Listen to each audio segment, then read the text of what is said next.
Hello friends, how are you all? Welcome back to our YouTube channel. चलिए तो फिर आप लोगों के लिए एक बहुत ही ज़्यादा इंपॉर्टेंट टेस्ट सीरीज फिर से लेकर आ गए हैं इंग्लिश पेडागोजी का। इस वीडियो में जितने भी क्वेश्चंस हम डिस्कस करने वाले हैं सारे क्वेश्चंस ऐसे हैं जो आपके एग्जाम की व्यू से बहुत ही ज़्यादा इंपॉर्टेंट होगा। तो सारे क्वेश्चंस को एक बार अच्छे से देख लीजिए, कोई भी क्वेश्चंस ना स्किप नहीं करिए, क्योंकि इसमें से कोई भी क्वेश्चंस आपको आपके एग्जाम्स में देखने को मिल सकते हैं। वीडियो स्टार्ट करते हैं और देखते हैं सारे क्वेश्चंस को वन बाय वन। फ्रेंड्स, इससे पहले अगर आप हमारे चैनल में न्यू विजिट किए हैं ना, तो हमारा चैनल जरूर सब्सक्राइब करिए। और अगर आप ऑलरेडी सब्सक्राइबर है और हमारा नोटिफिकेशन बिल ऑन नहीं किए तो नोटिफिकेशन बिल जरूर ऑन कर लीजिएगा, जिससे कि हमारे आने वाले हर एक वीडियोस आप तक तुरंत पहुंचते रहे। वीडियो स्टार्ट करते हैं, डिस्कस करते हैं क्वेश्चन नंबर 1 को। देखिए, सारे क्वेश्चंस को ना हम अच्छे से समझते हुए डिस्कस करेंगे, ताकि इन फ्यूचर वो क्वेश्चंस आपको हमेशा याद रहे। क्वेश्चन नंबर 1 देखिए, intensive reading involves reading blank text for detail information. Question समझना जरूरी है, एक बार हमको अच्छे से बोला किया जा रहा है। Intensive reading involves reading blank text, है ना। जो इंटेंसिव रीडिंग होती है, आप लोग रीडिंग के प्रकार पढ़े, इंटेंसिव रीडिंग, एक्सटेंसिव रीडिंग। जो रीडिंग होती है वो कैसे टेक्स्ट उसमें शामिल होता है। शॉर्टर टेक्स्ट होता है, लॉन्गर टेक्स्ट होता है, मीडियम टेक्स्ट होता है, क्रिटिकल टेक्स्ट होता है। मतलब कोई भी चीज़ें होती है वो बहुत कम होता है, लॉन्गर होता है, मीडियम होता है कि क्रिटिकल होता है। तो ऐसे क्वेश्चंस अगर आपको देखने को मिले तो याद रखिएगा, तो इंटेंसिव रीडिंग होती है ना, उसमें शॉर्टर टेक्स्ट होते हैं डिटेल इन्फॉर्मेशन के लिए। मतलब चीज़ें कम होती है, उसको डिटेल में पढ़ना होता है। ज़्यादातर इंटेंसिव रीडिंग वहाँ किया जाता है, ठीक है, शॉर्टर टेक्स्ट के साथ। बहुत ज़्यादा चीज़ें हैं, अगर जैसे कि आप लोगों को एक क्लियर करता हूँ, अगर बहुत बड़ी कंटेंट है, बहुत ज़्यादा चीज़ें हैं, तो उसको एकदम डिटेल में हम गहनता के साथ पढ़ सकते हैं क्या? इंटेंसिव रीडिंग मतलब गहन अध्ययन है कि नहीं, डिटेल में पढ़ना। तो अगर कम या शॉर्ट चीज़ें होती है ना, तो उसको हम डिटेल में पढ़ते जाते हैं, तो शॉर्टर टेक्स्ट, ठीक है। ये क्वेश्चन याद रखना, इंपॉर्टेंट क्वेश्चन है। अगला क्वेश्चन देखिए, क्वेश्चन नंबर 2 को, the information which is transferred to the receiver has to be interpret, this process is called. ऐसा इंफॉर्मेशन जिसमें जो रिसीवर है, रिसीवर मतलब सुनने वाला, है ना। रिसीव करना मतलब क्या होता है? प्राप्त करना, ठीक है। कोई भी चीज़ को जो सुनता है तो सुनकर उसको क्या करता है? ओपनिंग करता है, क्लोजिंग करता है, डिकोडिंग करता है कि इनकोडिंग करता है सुनी हुई चीज़ों को। तो आप लोगों को समझ में आ रहा होगा, किसी भी इंफॉर्मेशन को जो सुनने वाला है ना, वो डिकोड करता है। क्या करता है? डिकोड करता है। चलिए थोड़ा सा इसको अच्छे से और समझते हैं। डिकोडिंग इसका ऑप्शन होगा, और वो कैसे होगा देखिए, communication process involve the sender. जब भी कम्युनिकेशन होती है, दो लोगों के बीच में जब बातचीत होता है ना, तो इसमें क्या क्या चीज़ें शामिल होती है? एक तो सेंडर मतलब भेजने वाला या बात करने वाला या कम्युनिकेट करने वाला, ठीक है। दूसरा एक मैसेज होता है, जिसको दूसरे पर्सन तक पहुंचाना है। और ये क्या होगा? एक मीडियम होगा और एक होगा रिसीवर। ये होती है कम्युनिकेशन प्रोसेस। ये भी इंपॉर्टेंट है, याद रखना, कम्युनिकेशन प्रोसेस में क्या क्या चीज़ें कंसिस्ट करता है। तो सेंडर, मैसेज, मीडियम और receiver. The sender is an encoder. जो सेंडर है ना, बात करने वाला है ना, उसको एनकोडर ऑफ मैसेज बोलते हैं। मतलब मैसेज जो भी जा रहा है उसको इनकोड करने वाला, है ना। And the receiver who receive the message and interprets the meaning of the message. So the process that receiver interpret this message is called decoding. Decode करना मतलब समझने की कोशिश करना। तो सुनने वाला समझने की कोशिश करता है ना कि उसमें क्या है मैसेज। तो इस तरह से हमारे इस क्वेश्चन का आंसर क्या हो जाएगा? डिकोडिंग, है ना। अगला हम चलेंगे क्वेश्चन नंबर 3 में। The most effective tool to assess values and attitude of learner is. सीखने वाले की जो वैल्यू है और एटीट्यूड है, ठीक है, उनकी सोच है, उनका जो क्षमता है, उसको असेस करने का सबसे अच्छा माध्यम क्या है? ऑप्शन हो गया एनेक्डोटल रिकॉर्ड, ठीक है, एनेक्डोटल रिकॉर्ड, पोर्टफोलियो, तीसरा होगा यूनिट टेस्ट और चौथा हो गया समेटिव टेस्ट। तो ये जो एनेक्डोटल रिकॉर्ड है, ये भी एक तरह का बच्चों से संबंधित रिकॉर्ड होता है, लेकिन सबसे अच्छा अगर हम देखें ना, तो पोर्टफोलियो जो होती है बच्चों से related portfolio, that is the most important method to assess any of the students, ठीक है। क्योंकि पोर्टफोलियो में ना बच्चों से रिलेटेड बहुत सारी चीज़ें रहती है, और आगे और भी बच्चों के जो भी कमियां हैं और जो भी उनमें क्वालिटीज़ है, उनसे रिलेटेड चीज़ों को उसमें क्या करते जाते हैं, उसमें गैदर करते जाते हैं, संग्रहित करते जाते हैं। तो वो उस पोर्टफोलियो को देख कर ना किसी भी बच्चों की कंप्लीट डेवलपमेंट को, कंप्लीट विकास को ना मेजर किया जा सकता है या मापा जा सकता है, ठीक है। तो इस कारण से जो पोर्टफोलियो होती है, that is the best way to measure any of the students, ठीक है। चलिए हम देखते हैं क्वेश्चन नंबर 4 को। As English teacher after completing a chapter from the text ask questions based on the text 2। बोला क्या जा रहा है? एक इंग्लिश टीचर के रूप में आफ्टर कंप्लीटिंग चैप्टर कंप्लीट करने के बाद, ठीक है, from the text book ask questions. क्या क्वेश्चन पूछते हैं? टेक्स्ट बुक से क्वेश्चन पूछते हैं। तो वो जो क्वेश्चन है वो कैसे होनी चाहिए, किस तरह के क्वेश्चन होनी चाहिए? देखिए, पहला, मेंटेन क्लास डिसिप्लिन मेंटेन करने वाले क्वेश्चन होने चाहिए, ठीक है। Keep students busy as the chapter is complete. अब वो जो बच्चों को क्या करे, बिजी रखे क्योंकि चैप्टर कंप्लीट हो चुका है। ये तो आएगा नहीं, क्वेश्चन पूछने वाली बात ही नहीं यहाँ पर, है ना। अट्रैक्ट स्टूडेंट्स अटेंशन, ऐसा क्वेश्चन होना चाहिए जो बच्चों को अट्रैक्ट करे। और चौथा है नो देयर कॉम्प्रीहेंशन, चौथा ऐसा क्वेश्चन होना चाहिए, कॉम्प्रीहेंशन मतलब समझ, जो बच्चों की समझ को परख सके। अब बताइए आप लोग कौन सा आंसर सही होगा। तो अगर आप समझ पा रहे हैं इसको अच्छे से ना, तो ऑप्शन नंबर 4 इसका करेक्ट आंसर होगा कि भाई जो चैप्टर अगर कंप्लीट हो गया हमारा, तो हमारा जो क्वेश्चन है वो ऐसा होना चाहिए जो बच्चों की समझ को परख सके, है ना, उसके कॉम्प्रीहेंशन को, कि जो बच्चों को हमने सिखाया वो उसने अच्छे से सीखा कि नहीं। अगला क्वेश्चन देखते हैं, क्वेश्चन नंबर 5 है for students to gain language skills from text book, the text book learning should, students के लिए क्या गेन करना, लैंग्वेज स्किल गेन करना, कहाँ से, टेक्स्ट बुक से। The text book learning should, text book learning कैसी होनी चाहिए, ठीक है। देखिए फ्रेंड, इस वीडियो में जितने भी हम क्वेश्चंस देखने वाले हैं ना, वो स्पेशली आपके चैप्टर नंबर 6 जो है ना, लैंग्वेज स्किल्स, उससे रिलेटेड क्वेश्चंस होंगे। हम कोशिश कर रहे हैं कि चैप्टर वाइज आप लोगों के जो प्रैक्टिस क्वेश्चन है वो लाए, ताकि आपको चैप्टर वाइज सारे क्वेश्चंस क्लियर हो, है ना। तो ये जो लैंग्वेज स्किल है चैप्टर नंबर 6 का, उनसे रिलेटेड क्वेश्चन है, और इनके आगे हम और भी जो चैप्टर्स हैं उनके क्वेश्चंस लाएंगे, ठीक। चलिए देखते हैं क्या बोला जा रहा है। For students to gain language skill gain करना कहाँ से, टेक्स्ट बुक से। The text book learning should, text book learning मतलब पाठ्य पुस्तक कैसी होनी चाहिए, correlate with assessment and achievement, कैसे होनी चाहिए, जो असेसमेंट है और अचीवमेंट है उससे रिलेटेड होना चाहिए। ये तो सही लग रहा है ना।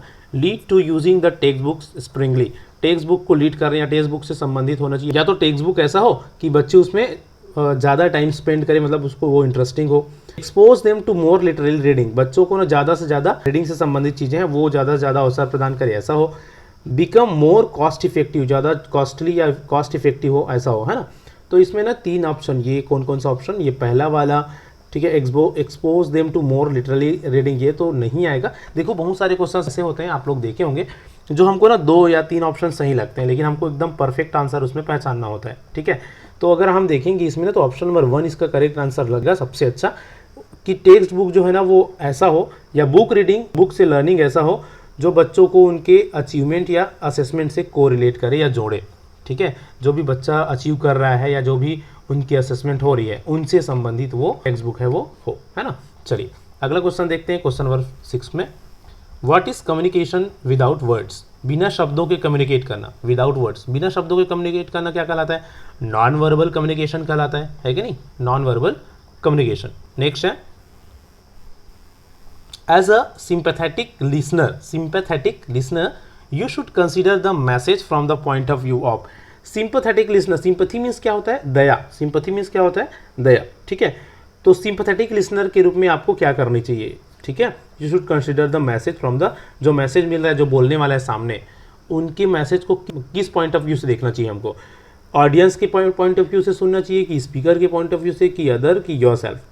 तो देखिए इस तरह के क्वेश्चंस भी आपको पूछे जाते हैं सिंपैथेटिक लिसनिंग से रिलेटेड। तो सिंपैथेटिक लिसनिंग क्या है, कोई बहुत ही ज़्यादा सिंपैथी वाली बात आपको बता रही है ना, या तो कोई ऐसा बात बता रहा है जो इमोशन से जुड़ा हो उनके, ठीक है। तो ऐसे चीज़ों को ना थोड़ा सा इमोशनली या भावनात्मक रूप से सुनना चाहिए, उनके शब्दों में जोर नहीं देना चाहिए, ठीक है, शब्दों में जोर नहीं देना चाहिए, बल्कि जो बोलने वाला है ना स्पीकर, उनके पॉइंट ऑफ व्यू से, उनके इमोशन, उनके भाव, किस भाव के साथ वो उस चीज़ों को बोल रहे हैं, उसके बेस पर उनकी बातों को सुनना या उनके मैसेज को समझना चाहिए। शब्दों में जो जोर ना देके उनके भाव में, किसके, बोलने वाले के, स्पीकर के, ठीक है। तो ऐसे क्वेश्चन आया तो याद रखना, सिंपैथेटिक लिसनर को स्पीकर या बोलने वाले के पॉइंट ऑफ व्यू से सुनना चाहिए, ठीक।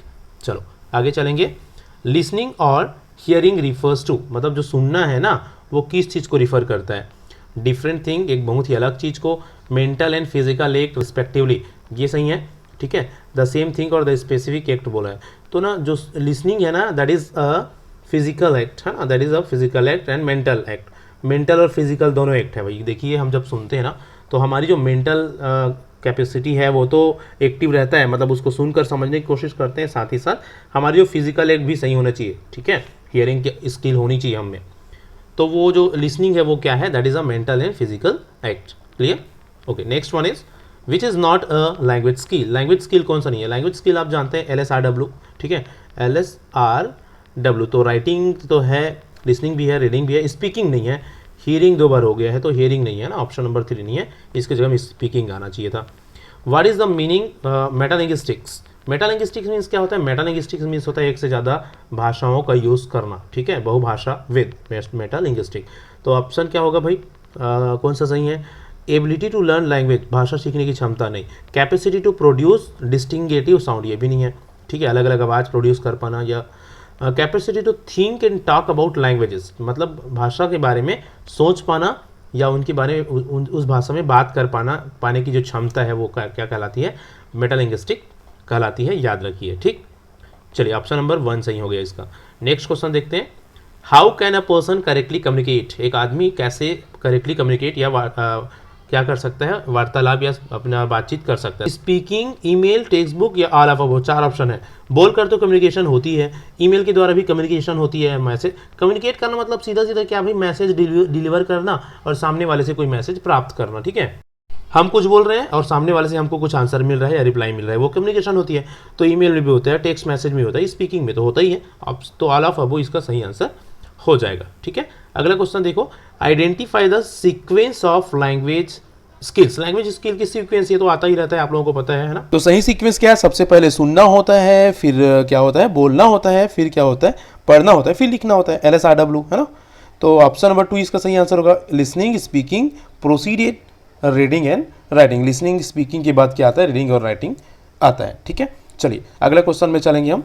Which one is correct about teaching learning material, teaching learning material मतलब TLM के बारे में कौन सा चीज़, कौन सा जो लाइन है वो करेक्ट है ना। ऑप्शन नंबर 1 है, teaching learning material includes the content of the text. Teaching learning material ऐसी होनी चाहिए जिसमें कुछ टेक्स्ट मतलब कोई लिखी हुई चीज़ें हो, ठीक है, ऐसा जरूरी नहीं है कि नहीं। दूसरा देखो, the teaching learning material should not shoot the learners mental as.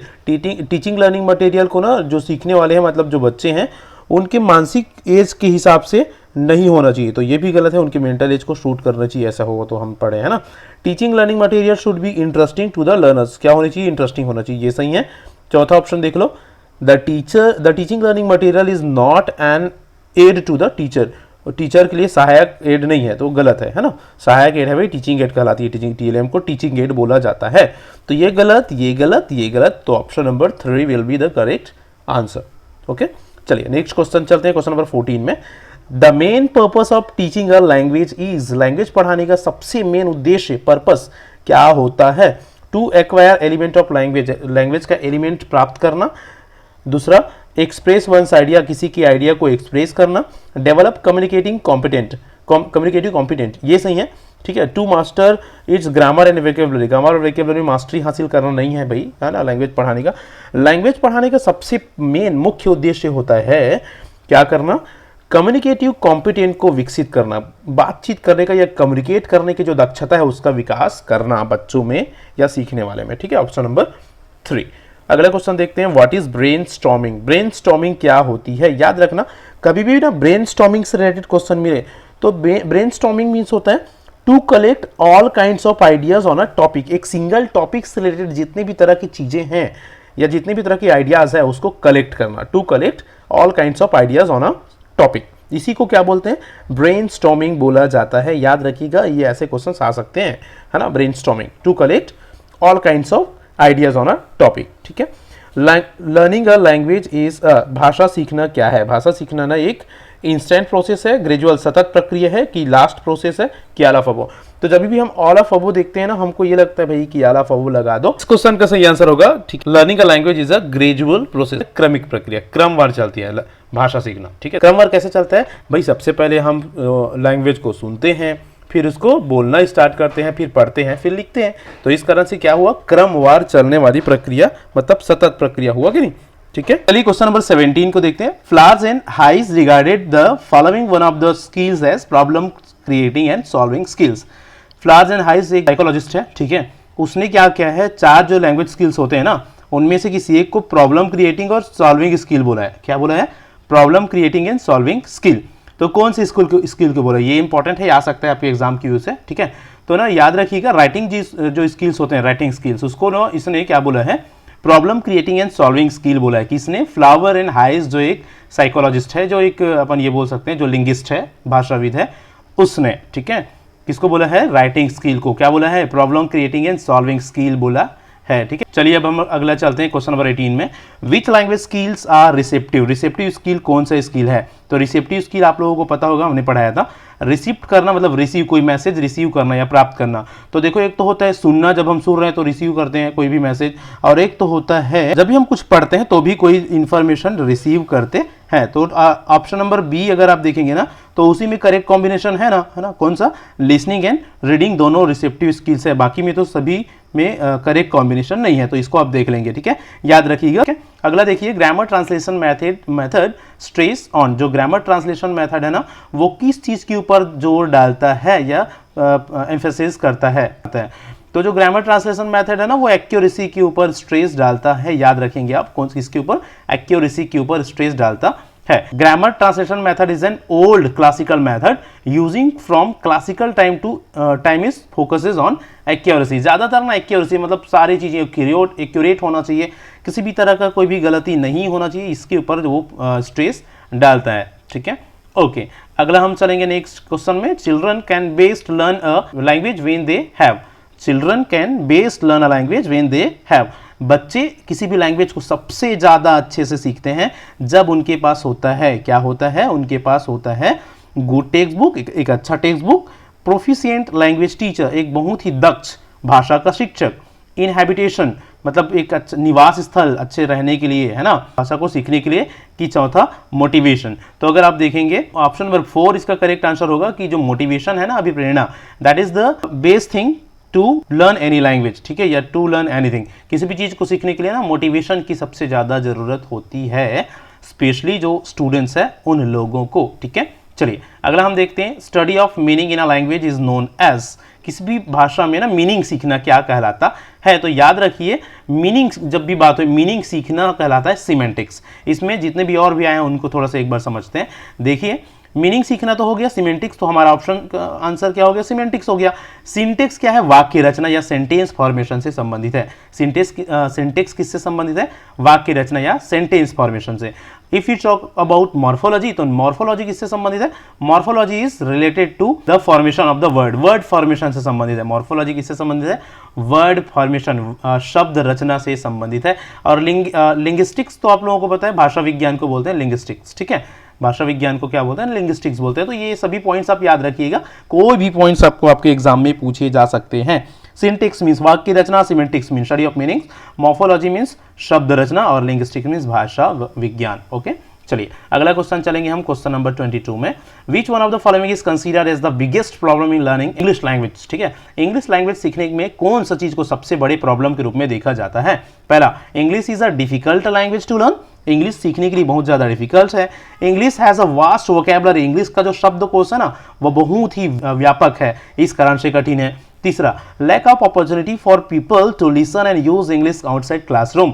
लोगों के लिए ना अपॉर्चुनिटी, मौके नहीं रहते, उनका एनवायरनमेंट नहीं मिलता, माहौल नहीं मिलता भाषा लैंग्वेज को, किसी भी लैंग्वेज को, स्पेशली हम बात करें इंग्लिश लैंग्वेज को बोलना सीखने के लिए। इंग्लिश फोनेम्स आर अनक्रप्लस। ठीक है, इंग्लिश का जो फोनेम्स है वो अनक्रप्लस है, ये भी नहीं है। ऑप्शन नंबर पहला, दूसरा और चौथा अगर हम देखें ना, तो ये नहीं होगा सूटेबल। ऑप्शन नंबर 3 हमारा करेक्ट आंसर होगा कि भाई इंग्लिश सीखना इसलिए कठिन हो जाता है कि उसका वोकेबलरी बहुत बड़ा है या सीखने में कठिन है, ऐसा नहीं, बल्कि अपॉर्चुनिटी नहीं मिलते लोगों को उसको सीखने के लिए या उसको बोलने के लिए, एक एनवायरनमेंट, एक माहौल नहीं मिलता क्लासरूम के अंदर, क्लासरूम के बाहर, इस कारण से वो डिफिकल्ट हो जाता है। चलिए अगला क्वेश्चन चलते हैं, इंपॉर्टेंट है। There are 44 sounds in English. बात किसकी हो रही है? साउंड्स की। ठीक है, यहाँ पर याद रखना, लेटर की बात नहीं हो रही है, साउंड्स की बात हो रही है। इंग्लिश में कितने साउंड्स होते हैं? 44 साउंड्स होते हैं। Out of this how many sounds are vowels and how many sounds are consonants respectively? कितने साउंड्स क्या है? वॉवेल्स है, और कितने साउंड्स ना कॉन्सोनेंट है, क्रमवार ये पूछा जा रहा है। रिस्पेक्टिवली मीन्स क्रमवार। तो याद रखिएगा, ऑप्शन नंबर ए इसका सही आंसर होगा। 44 साउंड्स में ना इंग्लिश के 20 क्या होते हैं? वॉवेल्स होते हैं, और 24 क्या होते हैं? कॉन्सोनेंट्स होते हैं। साउंड्स की बात हो रही है, लेटर की नहीं, एक बार और क्लियर कर दूं मैं। ठीक है, 12 वॉवेल्स ऐसे होते हैं जो प्योर वॉवेल्स होते हैं। ठीक है, 12 वॉवेल्स कैसे होते हैं? प्योर होते हैं। और जो बाकी के 8 वॉवेल्स होते हैं ना, तो क्या होते हैं? डिप्थोंग्स होते हैं। डिप्थोंग्स मीन्स होता है संयुक्त स्वर, जिसको अपन बोलते हैं मिला जुला वाला स्वर। ठीक है, तो याद रखिए 12 pure vowels and 8 diphthongs means संयुक्त स्वर, जो प्योर नहीं होता, मिला जुला वाला स्वर। तो इस कारण से टोटल कितना हो गया? 20 वॉवेल्स एंड 24 कॉन्सोनेंट्स। इसको आप याद रखेंगे, किसकी बात हो रही है? साउंड्स की बात हो रही है इंग्लिश में। चलिए अगला चलते हैं। इटिमोलॉजी क्या है, ठीक है। इटिमोलॉजी किसको बोलते हैं? Science of knowing the origin of the word, किसी भी शब्द की उत्पत्ति का जो विज्ञान है उसको जानना या उसको समझना क्या कहलाता है? इटिमोलॉजी कहलाता है, याद रखिएगा, ठीक है। Etymology is a branch of linguistics, भाषा विज्ञान का एक ब्रांच है, which concerns with the history of origin of the word, ठीक है, शब्दों की उत्पत्ति के इतिहास से जुड़ा हुआ है, ठीक है। चलिए अगला हम चलते हैं। Doctor West method lays stress on, doctor West method ये ना टीचिंग का एक मेथड है, वो किसके ऊपर जोर देता, ठीक है ना। तो डॉक्टर वेस्ट मेथड अगर हम देखें तो वो जोर देता है रीडिंग के ऊपर। देखिए 4 ऑप्शन था, reasoning, speaking, reading and writing, ठीक है। थोड़ा सा देख लेते हैं इसके बारे में अच्छे से। तो सबसे पहली चीज तो ये कि डॉक्टर वेस्ट मेथड एक नया मेथड का उसको इंट्रोड्यूस किया और उस मेथड को क्या नाम दिया गया? डॉक्टर वेस्ट मेथड नाम दिया गया।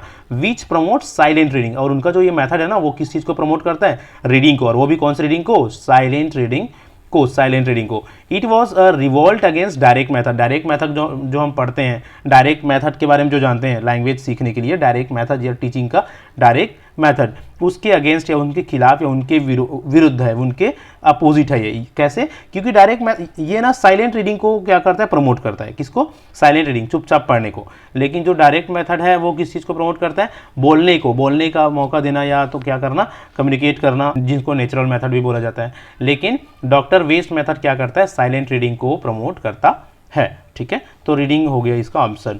अगला क्वेश्चन देखते हैं। Lesson plan is an example for, lesson plan आप सब जानते हैं वो किस चीज का एग्जांपल है? वो एग्जांपल है शॉर्ट टर्म प्लान का। याद रखिए इंपॉर्टेंट क्वेश्चन है, आ सकता है long term plan, mid term plan की शॉर्ट टर्म प्लान। तो ना जो लेसन प्लान होती है वो एक लॉन्ग टर्म के लिए नहीं होती, बल्कि एक छोटे छोटे क्लास के लिए, हर एक क्लास के लिए। ऐसा होता है क्या कि हम लेसन प्लान को पूरे महीने के लिए बना लें?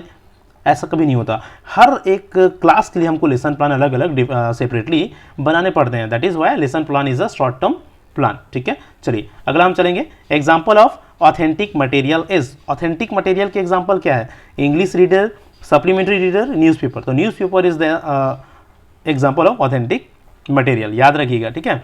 चलिए नेक्स्ट चलते हैं। The method of teaching English adopted at present in school curriculum is, वर्तमान में स्कूल पाठ्यक्रम में कौन सा टीचिंग का मेथड अपनाया जाता है? Formative correlation approach, functional communicative approach, functional correlative approach, figurative correlative approach, ठीक है। तो ये 4 ऑप्शन आप लोगों को दिख रहा होगा। तो वर्तमान में जब हम बात करते हैं लैंग्वेज टीचिंग का या इंग्लिश टीचिंग का ना, तो इसमें याद रखिएगा फंक्शनल कम्युनिकेटिव अप्रोच को अपनाता है वर्तमान जो करिकुलम है वो। किसको? फंक्शनल कम्युनिकेटिव अप्रोच, बात कम्युनिकेट करने के लिए, डायरेक्ट कम्युनिकेट करने के लिए जो अप्रोच है बच्चों का, ठीक है, कोई भी नया लैंग्वेज है तो उस अप्रोच को अपनाता है वर्तमान जो शिक्षा प्रणाली है या जो वर्तमान करिकुलम है स्कूल का वो, ठीक है। Option number B.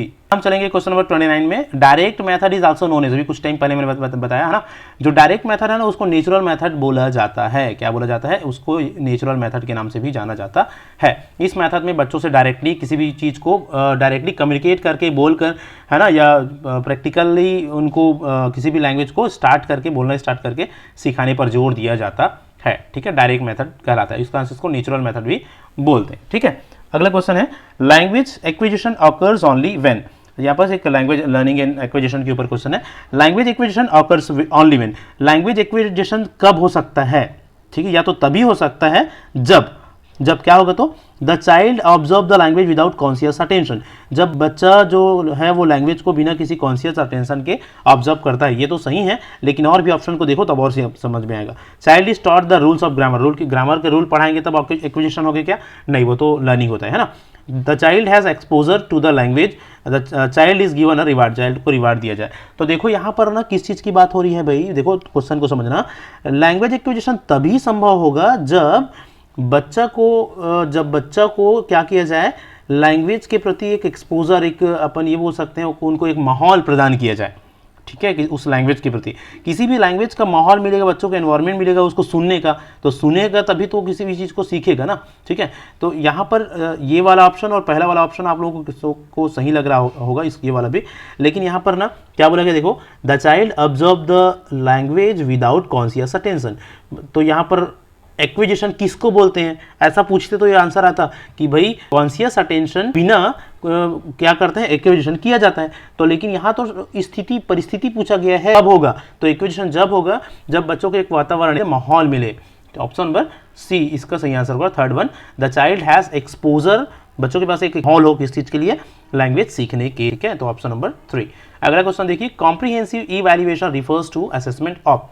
Comprehensive evaluation किस चीज़ को रिफर करता है, तो कॉम्प्रिहेंसिव जब भी बात हो तो करते हैं तो व्यापक, व्यापक, व्यापक मीन्स बोथ स्कॉलिस्टिक एंड को स्कॉलिस्टिक एरिया, ठीक है। बच्चों के पाठ्य सहगामी और उनके पाठ्य सहगामी जो गतिविधियां हैं उनका इवैल्यूएशन क्या कहलाता है, कॉम्प्रिहेंसिव इवैल्यूएशन कहलाता है, ठीक है। मतलब पढ़ाई लिखाई के साथ साथ उनके बाकी बाह्य जो क्रियाकलाप है, एक्टिविटीज है, उनका भी इवैल्यूएशन। देखिए, the material used by teacher to make his teaching very effective is called. Teacher के लिए जो मटेरियल यूज किया जाता है ना अपने टीचिंग को बहुत इफेक्टिव बनाने के लिए, उसको क्या बोला जाता है, टीचिंग मेथड बोला जाता है, नहीं, मटेरियल बोला है मतलब कोई चीज। टीचिंग स्ट्रेटजीज बोलेंगे नहीं, टीचिंग लर्निंग मटेरियल बोलेंगे। क्या बोलेंगे, TLM, TLM, teaching learning material, TLM बोलते हैं ना, यस। चलिए अगला चलेंगे, which of the following statements are correct. नीचे लिखे गए स्टेटमेंट में कौन सा करेक्ट है, चलिए देखते हैं एक एक करके। पहला है, while all formative tasks are meant for improvement teaching learning, some are used for assessment। जहाँ तक जो जितने भी फॉर्मेटिव टास्क होते हैं वो किस चीज़ के लिए होते हैं, टीचिंग लर्निंग में जो इंप्रूवमेंट या सुधार वगैरह की जरूरत है उसके लिए होती है, सही है। और कुछ कुछ क्या होता है किस चीज़ के लिए, some are use for assessment. और कुछ कुछ को जो फॉर्मेटिव टास्क को किसके लिए कराया जाता है, असेसमेंट के लिए कराया जाता है। तो सही लग रहा है भाई। देखिए जो फॉर्मेटिव टास्क होते हैं, बच्चों को कुछ जो टास्क दिया जाता है ना, कुछ कुछ तो उनके जो भी उसमें कमी दिखे उसमें सुधार के लिए हो गया, ठीक है। और कुछ कुछ क्या हो जाता है, एक असेसमेंट के लिए, उनका असेस करने के लिए होता है, ठीक है। दूसरा क्या बोला कह रहा है, formative assessment helps us to grade student. Formative assessment हमको बच्चों को ग्रेडिंग कराने में हेल्प करता है और एवरेज या पुअर में बांटने में। नहीं, ऐसा कभी भी आपको ऑप्शन दिखे ना ग्रेडिंग या एवरेज या पुअर में बांटने वाले ना, वो कभी सही नहीं होगा, ठीक। अगला है, all formative task are mean for assessment. जितने भी फॉर्मेटिव टास्क होते हैं सब के सब ना असेसमेंट के लिए होते हैं, ऐसा नहीं है भाई, ठीक है। Formative assessment to be effective must be conducted only after teaching a lesson. जो फॉर्मेटिव असेसमेंट है उसको सिर्फ और सिर्फ पाठ को पढ़ाने के बाद ही लिया जाना चाहिए, कंडक्ट किया जाना चाहिए, ये भी गलत है। सही आंसर देख लो अब चारों में सबसे सुटेबल अगर आप देखोगे तो ऑप्शन नंबर 1 ही होगा कि भाई जो फॉर्मेटिव टास्क होते हैं वो टीचिंग लर्निंग में इंप्रूवमेंट के लिए होता है और साथ ही साथ असेसमेंट के लिए भी होता है। तो इस तरह से कुल 35 अलग अलग क्वेश्चंस हमने बहुत इंपॉर्टेंट डिस्कस किए इसमें। आई होप कि सारे क्वेश्चंस आपको इंपॉर्टेंट लगा होगा और अच्छे से समझ में आया होगा। वीडियो अच्छा लगा हो तो लाइक करना मत भूलिए और चैनल में न्यू हो तो सब्सक्राइब जरूर करिएगा। अपने दोस्तों के साथ शेयर जरूर करिए वीडियोस को, ताकि ज़्यादा से ज़्यादा लोगों तक वीडियो पहुँचे और ज़्यादा से ज़्यादा लोगों को इसका फायदा मिल सके।